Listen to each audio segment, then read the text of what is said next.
Hello, everyone, and welcome to another installment of TEDXcellence, the series in which I try to educate myself while being locked in my Corona bunker on the moon with Dogcat Fox, a Pepperjack, and an insatiable hunger for new and interesting ideas in education. That's why I do this. That's why I do this. And boy, oh boy, I don't know. I have no idea what we have in store for today. I mean, it sounds great after a fashion. And honestly, I could use something that's just inherently positive to digest after the last couple of episodes of TEDXcellence. The official title of this talk is Why More People Should Practice Delusional Confidence. Now, for those of you who have been following the series, you might be able to piece out why this particular TEDx talk caught my attention. Because it is, yet again, another instance of taking two seemingly disparate concepts and smooshing them together into a new term, like toxic positivity or malicious tranquility. But now, delusional confidence. Now, that sounds great. I mean, as compared to what it could be, being confident, being happy, sort of thinking positively, even though we've been told that thinking positively is toxic. So I guess that's the other reason why I kind of picked it out. I thought this is the exact opposite end of the spectrum of encouragement from the toxic positivity guy. This lady is saying you should practice delusional confidence, right? Whereas our other speaker and several other people I've found out that have put the concept of toxic positivity out there would say that no, that is actually harmful. So it'll be interesting to see the contrast between our speakers' arguments. I mean, again, I'm assuming. I don't know. This is a complete mystery box to me. This could be just a total and absolute pep talk with nothing controversial or mind-bending about it. But at least, if nothing else, keep in mind that this lady is promoting something that is in inherent contradiction to what we've been told previously, which I think might be interesting. But before we get into that, hello to all of you who have joined me today. Apologies for the late notice, short notice, I should say, and also the wonky schedule. Work overflowed today, and thus I needed a break. And this is a kind of break. So here I am. And here you are. John Miller, hello. Humble Clay, hello. Check Your Logic, hello. Jaeger Pony, hello. All You Need, hello. Asian Hippie, hello. Joe Faps, hello. Robbie Schroeder, hello. Gulf City Cult of Krill, hello. And who's next? Cultist 4, hello. The Magister, hello. Chat Mort, hello. Kiever Dam, hello. The Useless Cook, hello. And then the chat jumps because you know it does. So if I missed you, say hello again. Gunfox61, hello. Gulf City Johnny Blaze, hello. Pixel Torshik, hello. Emperor WR Costin, hello. Pink Hollow Driving 8-Man, thank you so much. Oh goody, I am not late. No, you're not late. You're just in time. For better or for ill. Renovatio, hello. Mike R, hello. Somnambulation, hello. Rack 3D, hello. Cougar Knife, hello. Corey Suzuki, hello. Lucifer Never Changes, hello. Evil Clipazine, hello. Emerald, hello. Sar Jim, hello. Quinn the Cultist, hello. Kiaxa, hello. Jordan 250, hello. All right, guys, per usual, I'll give the first couple of seconds to start here. It's a relatively short TEDx talk, only clocking in at 9 minutes, 19 seconds. But who knows? Like I say, even if it is a positive and uncontroversial presentation, for those of you that have watched the toxic positivity episode previously, keep that one in mind. And as we go, let us at least mentally, if not out loud, which I may do, compare and contrast arguments here versus arguments there. And one more check to the chat because it does happen. Green Death, hello. Here we go. When I was 4 years old. When I was 4 years old,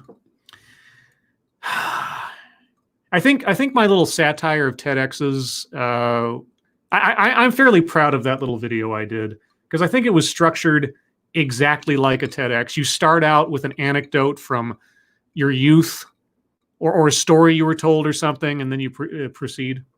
It's good, says Asian Hippie. Highest scribe, says Simon Petrakov, 39. And Joys of Sorrow, hello. All right, sounds good. Here we go. I wanted to be Barbie. At 4 years old, you wanted to be Barbie. Is this going to be a unattainable body type argument? And I didn't want Ken or the dream car. To me, Barbie meant options. One day she's an astronaut, the next she's the president, and the next a princess. Oh, but no, wait, no. I'm sorry to stop you there. In the absence of real life women doing things, you're not allowed to imagine yourself capable of doing those things. Okay, so unless you had a real life woman in those positions that you could, build your self-confidence out of, you're not allowed to actually imagine yourself doing those things. I've been told that over and over and over again. So unless we're going to start extending that to inanimate objects, okay, I mean, that's fine, but you're just changing the rules. Just want to let you know. To me, Barbie was my way of expressing that I saw no reason to limit myself to one thing when I could just choose to be everything. Okay, now, facetiousness aside, good. Good. That is a good thing. That is a good outlook. All joking aside, so good on her. And everything was a viable career option when I was 4 years old. This innocent logic is powerful. When we're young, the world hasn't placed its limitations on us yet. Okay, the world hasn't placed its limitations on us. All right. Again, guys, I don't know where this is going. When I saw delusional confidence, I was like, the power of positive thinking, but who knows? And as you grow older, it's often the voice of younger you telling you to speak up, to stand out, and to help keep your head in the clouds when the world tries to bring your feet to the ground. Okay, yes, life is life. Life often throws us, curveballs that we have to deal with. All right, legit. When we're young, we believe we can be or do anything. Okay. When do we stop? My mother is a travel agent of 27 years. My father was an active duty Marine for 23 years. My sister is a travel agent of 5 years, and I am a travel blogger. Wow, okay. When do you stop believing you can do anything? When you try to do things and find you either A, don't like doing them, or B, are no good at them. Inherently, naturally, whatever else. That's when you seek out your limitations, because you're just a sponge at a kid. You don't know, you haven't tried things. Everything seems imaginary and impossible and or possible. So, I could imagine myself being a great artist when I was a kid, but I suck at drawing. So now I use Photoshop. Safe to say, travel runs in the fam. And growing up in a military community, travel was normal for everyone around me as well. So when I moved back from Okinawa, Japan, to a small town in Virginia when I was 10 years old, my idea of normal was flipped upside down. I was miserable. And I never felt like my ideas were fully understood by my peers or my parents. When you were 10. Okay, so at 10, what ideas did you have that no one else could understand at 10? I felt like I was walking around in shoes 2 sizes too small for who I knew I could be. You mean you were a kid growing into a teenager? Or, I mean, we're still at the age of 10, right? This is often what happens when it's time for us to take a chance, try a new path, or to prepare for what's to come. You were 10. I mean, don't get me wrong, you can start thinking about your future at 10, etc. I just don't imagine most 10-year-olds are getting quite that abstract about the conditions or directions of their lives, but maybe you were just a prodigy? In my case, I didn't know exactly what that would be, but I knew I wanted to prepare myself for the life I knew I wanted instead of settling for the life I had. So you're a travel blogger. And you've been thinking about this since you were 10. And I'm assuming I'm terrible at telling people's ages. I'm going to say mid-20s, maybe late 20s, somewhere in there. So we'll say at minimum 15 years ago when she was 10. So in 2005 or early 2000s. So in the early 2000s, she dreamt of becoming a travel blogger. And that's where she ended up. Unless she's going to tell us that life prevented her from going for her real dream. Prepare for opportunities even when you can't see them. And then, almost back to back, 2 life-altering events happened to me. I was halfway through my senior year of high school. Okay, we're in our senior year of high school. So we went from the age of 10 to 17, 18. Okay, so 7 or 8 years passed and nothing interesting happened. Okay. When my father got an email from a local veterans organization saying they had a scholarship for dependents, like me, who were heading to college soon. Oh, okay. Well, good for you. It was a simple application, 1-page essay, letter of recommendation, academic transcripts. And to my surprise, I was selected as an awardee. Really? I mean, the qualifications sound pretty low, all things considered. Plus, if it's a benefit for veterans, then, I mean, you had a lot of things lined up for you, let's just say. A few weeks later, there was an award ceremony where military officials, scholarship organizers, and the awardees all came together to shake hands and take photos. But okay, April 27th, 2013. Okay, so this was your senior year of high school, so you're about 18, so you were born, I don't know, 1996, thereabouts. Okay, I'm guessing. I'm just guessing. But one conversation with one of the scholarship organizers has really stuck with me. I was thanking him for the scholarship when he replied, "Oh, you're welcome. It's a shame more people didn't apply." And he could see I was puzzled, and he tried to backtrack and said, "Oh, no. What I meant to say was, congratulations, you deserve the scholarship. It's just, we had 14 scholarships available and only 12 people applied." Okay. So does that diminish your feelings of accomplishment or selection or something? And so I thought, so if 2 more people who met the qualifications had just known about this and had taken their chances and applied, it's likely they would have won as well. Yes. So shame on them for not taking the initiative, I guess. How many more opportunities are out there collecting dust, unclaimed? I don't know. So I went on and I graduated from high school and I committed to the university where I would spend the next 4 years. Okay, 4.5 years. And somehow that summer between high school and college, I was restless. Oh my God, you were restless between high school and college. Okay. I felt this indescribable urge to do something drastic. Oh, did you get a tattoo? I'd felt so limited and stifled the past few years. I knew I wanted to do something that would disrupt the mindset I'd gotten into so I could go into college my optimal self.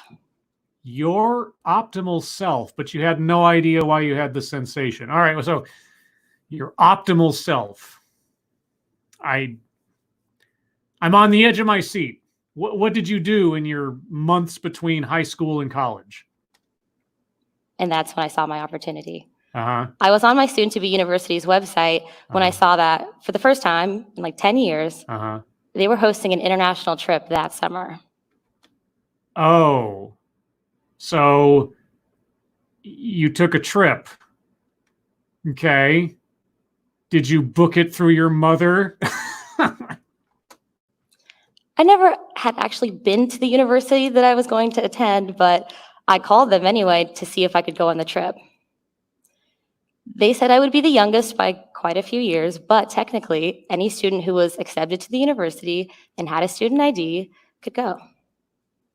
I'm just I am waiting with bated breath to know where this is going. So the next day, I drove down, got my student ID and a permission slip for my parents to sign because I was not yet 18. And next thing you know, I was flying by myself to Reykjavik, Iceland. I would spend 2 weeks backpacking and exploring the city with a group of strangers I had never met. A group of strangers you had never met. I guess that would make them strangers, wouldn't it? Welcome to the redundancy department of redundancy. Okay. So backpacking in Reykjavik led you on to a career as a travel blogger? I guess you can make a career out of travel blogging. I mean, there are people of, like, what was that guy's name? It wasn't Rick Dees, was it? It's that guy that goes on all the trips for like PBS, and he's like, let me show you the beauty of I don't know, Budapest in winter or something. And he's just this nerdy guy, and he goes everywhere, and he just does essentially travel logs for PBS. That guy. I guess you can do that. I don't know. I just like her trek through Reykjavik, I have no idea where this journey will lead. I guess I had not really thought about how far 35 miles was to back. Oh, Rick Steves. Yes, thank you, some ambulation. Rick Steves. Why it was like Rick Dees? That guy's he was like a DJ or something, wasn't he? Some kind of like Top of the Pops or something. My brain. Backpack in 4 days. So that was an interesting physical challenge. And I'd forgotten my sleeping bag. So I had to sausage into the sleeping bag of another girl who was on the trip. Oh, sounds hot. Oh, wait. Never mind. No, that's bad. And I had somehow forgotten that I hate the cold. This is fascinating. Are you going to get somewhere with this? Because I was promised delusional confidence. I haven't seen anything that sounds very delusionally confident yet. Anyone else's trip might have been ruined, but I was the happiest I'd been in a long, long time. Because you got a free ride to a college that you didn't have to pay for, and then the trip to Reykjavik was probably even less than a scholarship would have to be. And maybe your mom found a way for you to get a cheaper deal on the trip or something. Yeah, you're lucky. You were very fortunate that your father sacrificed his time and his life to the Marines to afford you the possibility of having that scholarship, etc. So yes, you're very fortunate. I'm not going to deny that. What does this have to do with delusionally confident? Because so far, everything that you've listed off, not to sound like I'm preaching too much, but it was kind of handed to you. Because to me, travel is living. The country I visit, language I listen to, and culture I experience, I feel like I'm discovering a new version of myself. So I had this idea that if I could combine this found in scholarships with my love of travel, maybe I could see more places and do more things during college than ever. Okay. I'm profoundly curious. College or beyond. So I began applying to literally everything I could get my hands on. And I ended up applying to more than scholarships, grants, and travel contests from the age of 17 to 21. So you applied for more free stuff. Okay. Good for you. And I won around $70,000, which helped me to see the world from. So, I mean, kudos for her initiative. If she took advantage of all these opportunities and made out good and didn't actually have to do any heavy lifting in the process, hey, good on her, I guess. Dubai, to Sri Lanka, to the Republic of Georgia. I did all of this as a full-time student with only a part-time job. Wow. So tell me again about the, I don't know, slings and arrows of the world telling you what you can or can't do, because you've had a lot of people just sort of give you things and money without a whole lot of, work or effort or labor. I mean, again, if she won contests and got things that people were offering and qualified, etc., hey, no harm, no foul, I guess. In my confidence that there had to be something amazing out there available to me. Yeah, like free money and grants and scholarships and trips. I just had to be creative and dedicated in finding it. Yeah, okay, and good on you, I guess. But throughout it all, and really to this day, I could never forget about that first scholarship in those 2 unclaimed spots. Uh-huh. Okay, I mean, and I know this sounds awfully cynical, but she has discovered the art of legitimate grifting. I mean, hell, I could do a TEDx talk now. Legitimate grifting, right? Just take 2 concepts and smush them together. So, I mean, like I say, she's not doing anything wrong. She's not doing anything illegal. She's not doing anything especially sketchy. But all the same, she's legitimately grifting. Or am I wrong? If only they'd known. So now I do my part to help make these opportunities known. Please tell me that you have an app or a book or a product. Please tell me that this is all leading up to a sales pitch. I mean, that would make the most sense at this point. By sharing them everywhere I can, time. On my Instagram, Twitter, Facebook, email, I do everything but literally scream them from the rooftops. But I found that awareness is really only half the equation. Uh-huh. Inspiring action is a lot more difficult. Okay. Recently, I ran a poll on my Instagram because I wanted to know if there was anyone who sees me sharing these opportunities and somehow had never applied to a single one. I wanted to know why. Uh-huh. So I made a 4-part poll of the most common reasons that I've seen through experience. Okay. And what I found was that a ridiculous majority of my audience dooms themselves before they even apply. Okay. Now, on that point, totally agree. A lot of limitations in life, for the most part, are self-imposed. They are self-chosen limitations. A lack of confidence, cynicism, pessimism, etc. I completely agree with that. I can't count how many times in my life, and even currently, where my sense of self, my sense of self-confidence, giving myself credit, etc., have been invisible barriers. Harkening back to my last TEDx. It wasn't the last TEDx. It was the one before that, the effects of invisible walls or whatever. Anyway, so on that point, sure, I agree. You miss out on 100% of the opportunities that you don't take. That is true. They see these opportunities and they think, that is so great for those other people. Things like that don't happen for me. You are often keeping yourself out of a room that is waiting to welcome you. I hope you're right, but I always fear that you're wrong, which is why I stay out of that room. Oh, me.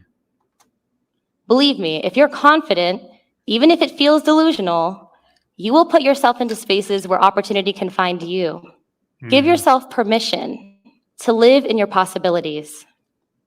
Retrain your brain to see requirements more as suggestions. And make your mantra, I'll see for myself, as you put your name in every hat and knock on every door you find. Be confident. Be delusional. And if you're not there yet, borrow some of the delusional confidence that I have in you until you're able to fully rise. No. Just promise me one thing, that when you do get there, you'll reach out and lift someone else up in the same way. Yeah. The world needs more of that. Thank you.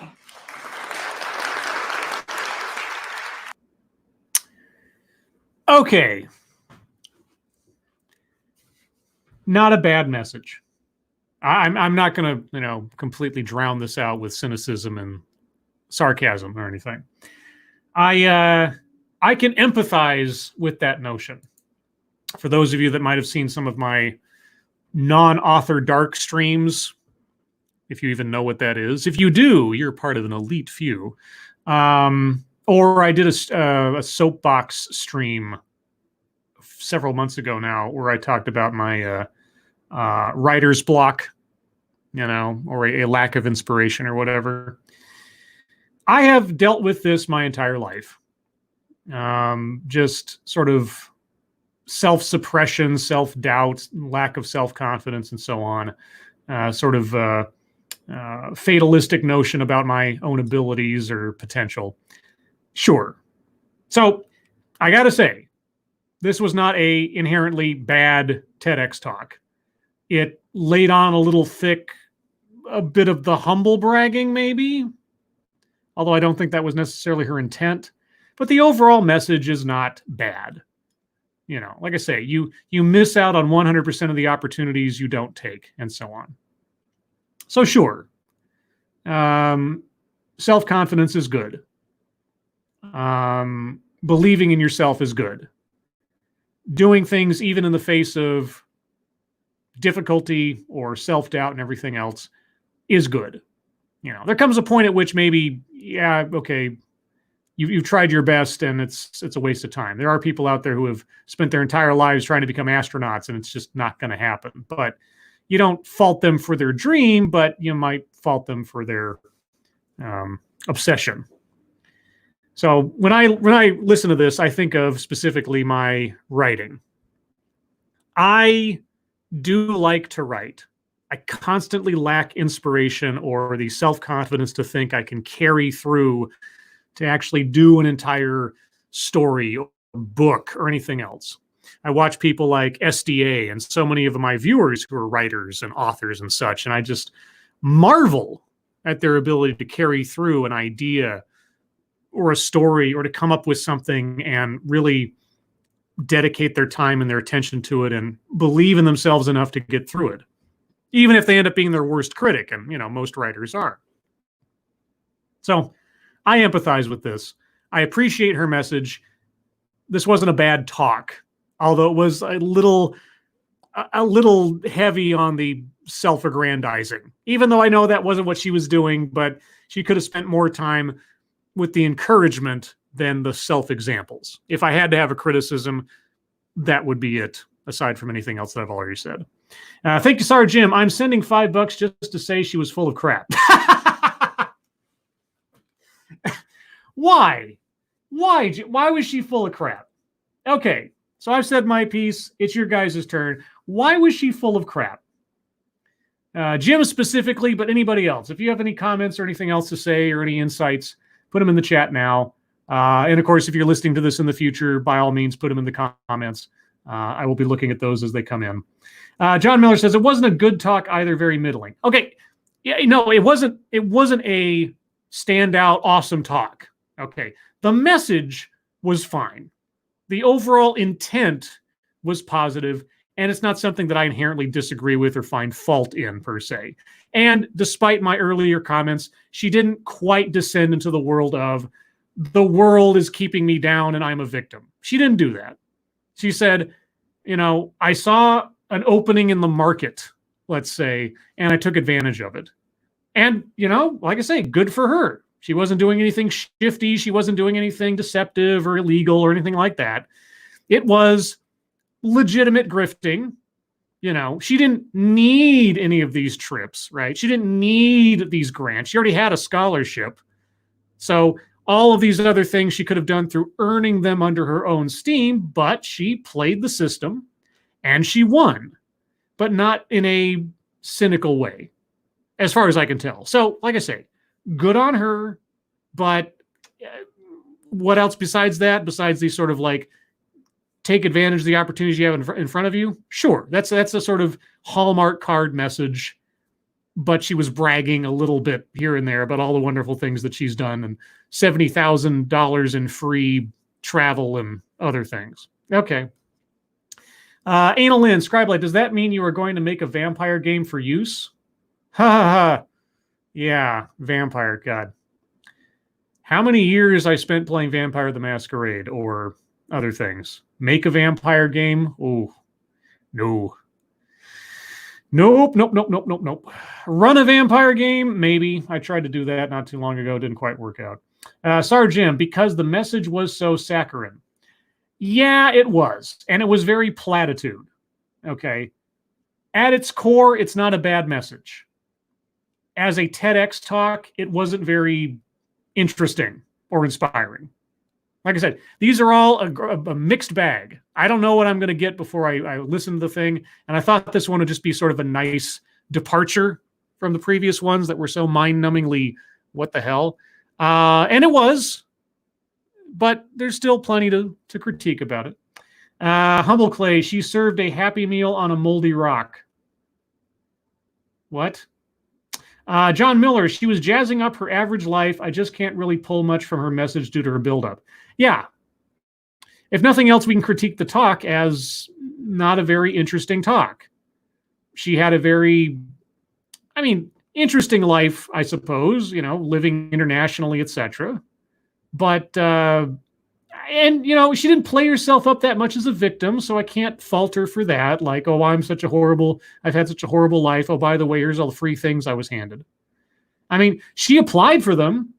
They weren't just handed out. She sought them out and she got them. So, that's a kind of initiative. I'll give her credit for that. But aside from the, hey, I want to encourage people to seek out applying for scholarships and grants and things and get past the idea you're not going to win. That's a truism for life, I guess. I was waiting for her to say, I've created an app that lists off scholarships and grants and et cetera, and breaks them down into their simple components of what's required so you can apply for them more easily. But she didn't do that either. And it seems to me, well, that seems like a no-brainer. If she's done all this research and all this self-work and everything else, and she's a travel blogger, et cetera, I would have thought an app to facilitate this would be a really easy way to monetize this or take advantage of this knowledge. But she never did. So I'm proven wrong there too. I thought this was going to be a sales pitch. It wasn't, unless you want to counter Instagram as a sales pitch. Humble Clay. In other words, her message was positive, but she presented it horribly. Not horribly, just, I don't know, kind of blandly. Blandly. I think bland. I think that's a good word for this. Rack 3D. There are some good websites out there that help you find scholarships. Yeah. But like she says, and I don't think this is untrue, it takes someone to undertake the initiative and have at least a little bit of confidence and put in a little bit of effort to apply for these things. And people believing that they aren't going to win or there's no use in trying, etc. I can believe that because I live it myself. But aside from that, yeah, kind of bland. Let's see. Jim had an opportunity and took it. Yes. Faithless could have said it in 2 sentences. There are lots of opportunities out there. Seek them out. Sure, but she wanted to show off and give some proof. She wanted to use herself as proof. All right. Gen T Maxi, make a Sparkle Fairy game. Oh, wait, that's a different vampire game. Oh, God. I don't know if there is, but I would not be surprised if there is a Twilight tabletop RPG. I would not be surprised. I wouldn't go anywhere near it, but I would not be surprised. Joe Vasquez, taxpayers' money made me a travel and vlog. I don't know. I mean, she didn't mention like specifically where the scholarships or the grants came from, so they could have been from private concerns and not taxpayer money. And she didn't mention specifically the organization that gave her the scholarship, so it could have been a private concern again. I don't know. Did she say that the Marine thing was qualified because of an extension of the VA, or was it like a nonprofit or something? I don't know. I don't know if she mentioned that. It's possible. It's possible. But again, if it is taxpayer money, it's taxpayer money that anybody can apply for. So, whatever. It would have gone somewhere anyway. And Anna Lynn says, common, that is just Changeling the Lost. Changeling the Lost. Yeah, in my mind, it'll always be Changeling the Dreaming, because that is really the real game. All of those reissues and Vampire the Requiem and all that, bleh, no. I didn't like at all that game line or that reboot of everything. I didn't. Some people really like Vampire the Requiem and the new rules. I will say the system was better. It was a lot cleaner, but the fact that they reset all the lore, that was kind of a preview in my mind to what Disney would end up doing with Star Wars. And I didn't like it for Vampire, and I certainly didn't like it for Star Wars. So, but that's another topic. Angela Arriaga, hello. I'm late. Had to make a call into work to be told I'm still in limbo. Well, it's better to be in limbo than to be sent out, I guess. I suppose. I mean, it's more of the same. It's not bad news then from the normal, I guess. And some emulation, not to be confused with Twilight 2000, an RPG that has nothing to do with vampires. I hope not. Like I say, I wouldn't be surprised if there is a Twilight tabletop RPG, but I wouldn't want to go near it. But anyway, guys, there you go.